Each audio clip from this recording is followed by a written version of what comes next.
কবি সুকান্ত ভট্টাচার্যের কবিতা রবীন্দ্রনাথের প্রতি।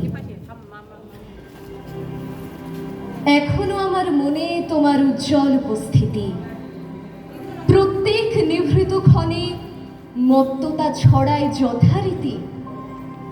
এখনো তোমার গানে সহসা উদ্বেল হয়ে উঠি, নির্ভয় উপেক্ষা করি জঠরের নিঃশব্দ প্রকটি।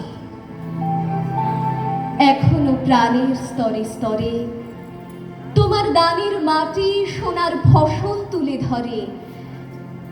এখনো স্বগত ভাবাবেগে মনের গভীর অন্ধকারে তোমার সৃষ্টিরা থাকে জেগে।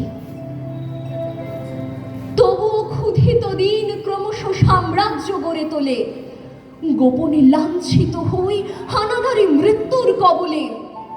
যদিও রক্তাক্ত দিন তবু দৃপ্ত তোমার সৃষ্টিকে এখনো প্রতিষ্ঠা করি আমার মনের দিকে দিকে। তবু নিশ্চিত উপবাস আমার মনের প্রান্তে নিয়ত ছড়ায় দীর্ঘশ্বাস। আমি এক দুর্ভিক্ষের কবি, প্রত্যহ দুঃস্বপ্ন দেখি মৃত্যুর সুস্পষ্ট প্রতিচ্ছবি।